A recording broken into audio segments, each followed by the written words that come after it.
Greetings. This is another of my favorite talks because the subject is joy. People think yoga is hard work and there's a reward way down the road. But yoga is a path of joy, joy that starts to come soon for most people. So let's talk about joy. I thought I'd go into what Sri Ramakrishna says about joy. He is another beautiful example of how joyful yoga is, especially communicating and relating to God and coming at life from your soul rather than your ego or mind or emotions. Just let this spiritual joy delight you and delight the world. Ananda is the word we use for this spiritual joy. It's ever new, it's never boring, it's always just delightful. And most yogis who progress on the path, whatever yoga they're practicing, it always leads to joy. Each path leads to great joy. And this joy makes you fulfilled. You're just a very, extremely happy person. So in yoga, the joy comes on, perhaps you have bliss first. Or perhaps you have peace first. Very often you go from peace, being undisturbed, just a wonderful peace. Nothing's bothering you. This peace gets established, and very often bliss comes. The ecstasy of being alive, the ecstasy of being you, of spirit moving in your nervous system. And you get a profound sense of who you are. And as you sense more clearly your soul, your true self, ever new joy comes and is part of your life. And so your postures end up in joy, your meditations in joy, your reflections in joy, your work, your recreation, your travels. You live in joy, ever new, never boring, wondrous joy. So you are just a very fortunate and rare human being, but you practiced yoga. And you gave yoga a chance to bless your life. Now, I have often, well, not often, but I have mentioned the Upanishads, the ancient yoga scriptures written over 2,000 years ago, from about 800 BC to 200 BC, in that area. They talk about joy. And I've already done a talk on what the Upanishads say about joy, how important joy is, and how it indicates that you have come into contact with Spirit, and Spirit has given you this great joy. But I thought I'd mention Sri Ramakrishna, who lived 1836 to 1886, and he also was explaining to people joy is really important on the path.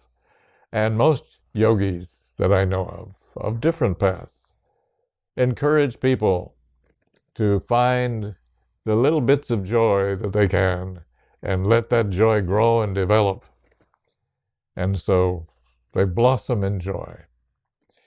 In yoga, we use words like inebriation or intoxication, meaning you've got so much joy that it's overtaken your problems and your limitations. You're just in this powerful state of joy.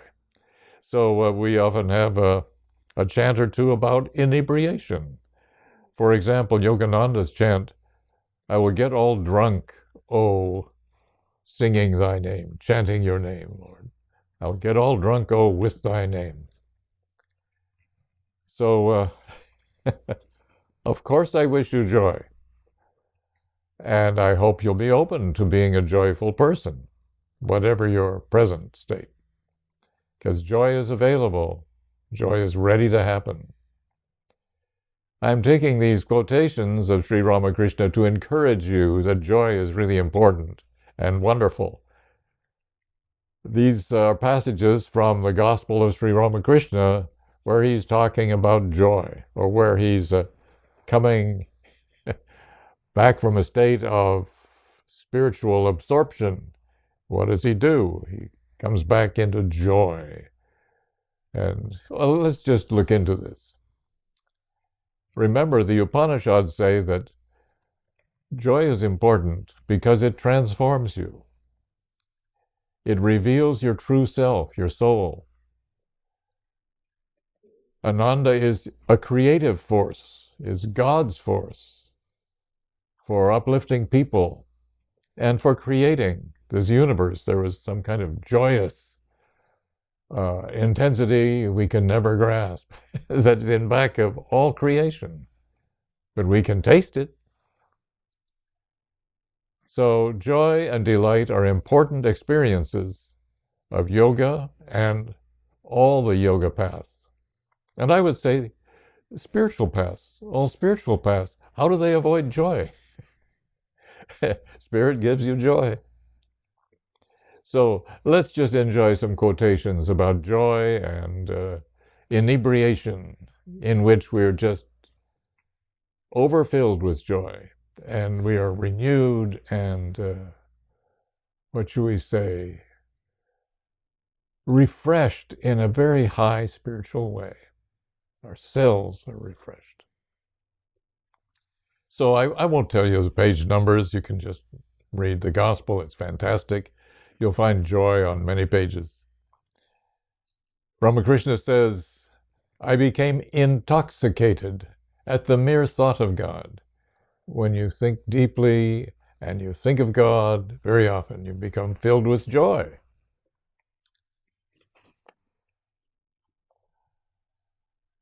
Another passage, coming down from a deep spiritual mood, Ramakrishna in ecstasy chants Sat Chit Ananda, which means existence, consciousness, and bliss. It's a name for God. Existence, consciousness, bliss. And then he said, no. This joy is basically coming from the aspect Ananda, from the Divine Mother, or that particular part of the Godhead. It is the day of the Divine Mother, he says. The giver of the bliss of divine inebriation is the Mother. O Mother full of bliss of divine inebriation, drunk with joy, just full of joy. After having nirvana, this breakthrough into nothing but pure spirit, what does Ramakrishna do? He comes back to awareness in joy. From spirit, from absorption in spirit, he renews his human awareness, and he dances in joy and he claps his hands. And his spiritual guide, who wanted him to experience the Absolute, is mystified by Ramakrishna's busy clapping his hands. In India, the bread is very often a chapati. It's you pat your hands together on some wheat or some other grain, and chapatis are delicious. But his guide to the Absolute Spirit, Totapuri was his name.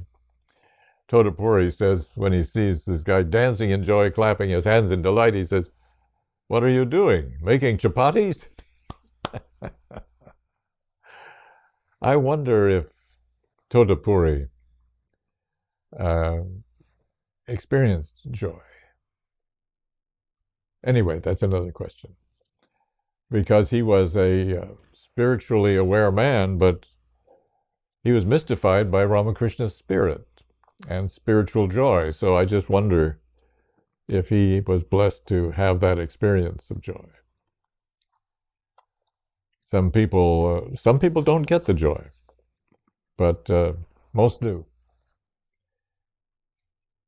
Another passage, dancing in joy before Divine Mother, he sings, O Mother, O Destroyer of suffering, O Remover of grief and agony, O Mother full of bliss. In thy delirious joy thou dancest, clapping thy hands together. And it was quite a sight, people said, when you saw Ramakrishna full of joy. It was just breathtaking to witness such an event, the divine infinite spirit expressing in this one person. Ramakrishna goes on in his expressions of joy. This world may be a framework of illusion. There was a chant that said, basically, this world is not great, not wonderful. It's just all an illusion. And that's what wisdom yogis tend to do now and then. It's all an illusion. But where's the joy? He says, it may be the framework of illusion, but it is also said that it is a mansion of mirth. You're here, see it rightly, see it spiritually awake, and it's a mansion of mirth. One can also turn this world into a mansion of mirth. So bring your joy and turn this world into a mansion of mirth. Going on, this very world is a mansion of mirth. Here I can eat, here drink and make merry. This is a chant yogis sing. Janaka, the great king of ancient day, his might was unsurpassed. What did he lack of the world or the spirit? Janaka lived in great joy. He drank his milk from a brimming cup. I'm not sure it was milk. Maybe it was something else. Ramakrishna, another passage. Now and then man catches a real glimpse of his true self and becomes speechless with wonder. When you begin to experience your soul, you can't speak. You're at a different plane of consciousness. At such times, he swims in an ocean of joy. At such time, when you're contacting your soul, it can be that you will experience this, very likely. At such times, he, she, you swim in an ocean of joy.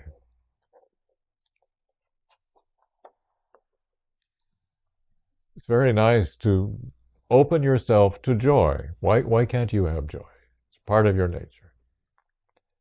Go with a sense of being open to joy. Just go for a walk each day, open to joy, that the joy be revealed to you.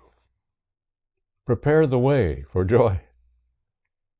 Also, when you view a landscape, open to experiencing the joy of the Creator of this landscape.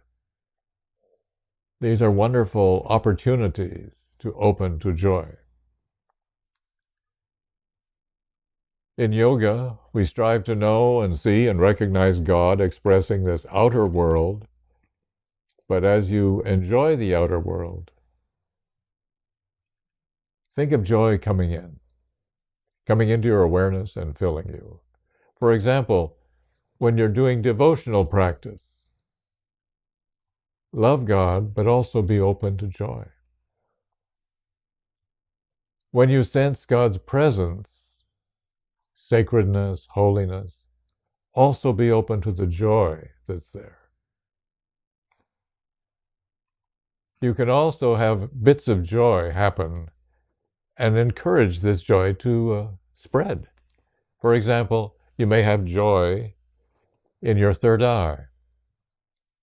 You just sense a little bit of ecstasy and delight. Just focus there and open to more joy, filling your brain, and then down your spine all the way to your toes, fingertips. You may be in a bhakti mood, thinking of yourself in a state of awe, or being God's servant, or God's friend, or God's beloved. When you're in an attitude or mood of relationship with God, also be open to the joy. When you're in the deep spine, the corridor of enlightenment called the Sushumna passage, from the tailbone up to the center of your spine, all the way to the top of the neck. That's the passage that spiritual energy moves. It's called the Shushumna. Be open to joy. Bliss and joy. It's often bliss first and then joy. Joy is more uproarious, more wondrous. Bliss is often sweet and quiet. And joy is, what should we say, powerful, more powerful. Wholeness, when you sense harmony of body, mind, and spirit, you're feeling your wholeness. Be open to joy. When you're sensing sacredness, let it fill you and be open to joy.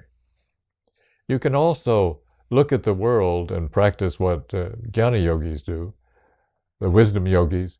They strive to see the tree and the house and the flowers.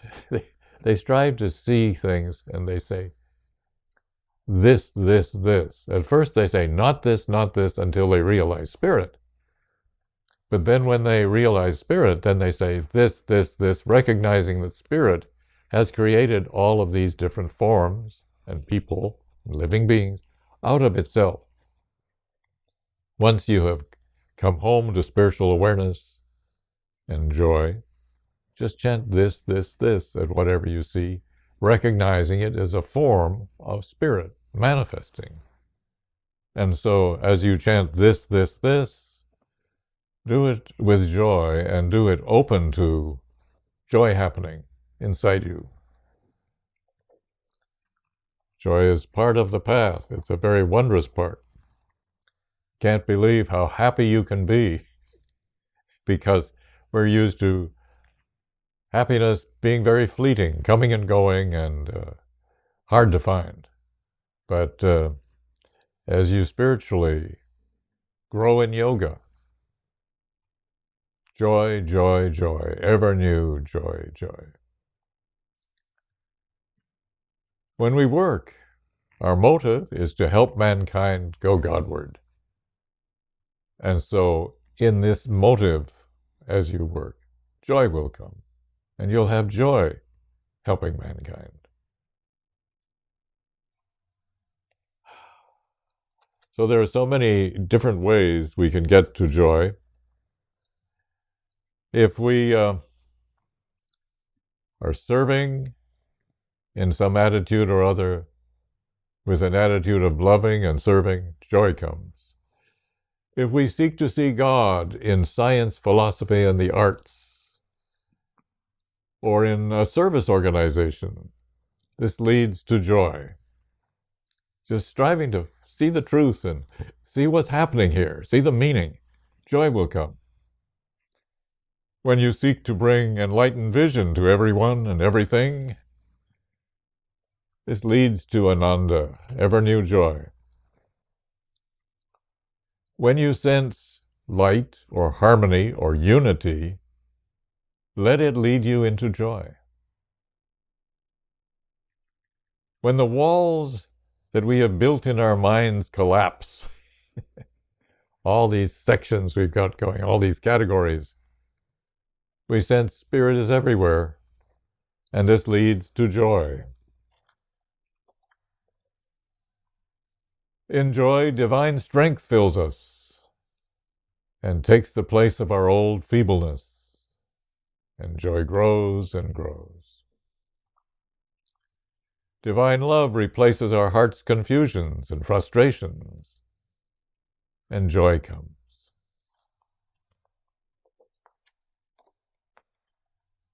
In joy, divine courage replaces our fears, and the joy keeps growing. We turn our lives to the divine so that the soul in us can come forward. And as the soul expresses itself through our mind and heart and senses and body, joy comes. I mean, how long can our ignorance go on when we're not aware of joy? That's ignorance. Be open. Ramakrishna said, since my arm was injured, a deep change as he fell down, hurt his arm. A deep change has come over me. I now delight in Nara-lila, the human manifestation of God. All these people I see, Spirit is expressing as all these lovers of God around me. Nitya and Lila, the infinite Spirit, and Lila, the expression of Spirit in the world. Nitya and Lila, it is God Himself who is sporting. It's God sporting in man. It is He alone who has become you, and you, and you. And everybody was enjoying that. It is God Himself who plays about as human beings, and the joy flows. To realize God is the one goal of life, he says. As you do this, the joy fills you. Look at your divine play or your sport with God, your drama. What is God doing? One sign that you're attuned to God and what God wants to do in you and through you is you feel the joy. You don't only feel okay and harmonious, you find serving God gives you joy.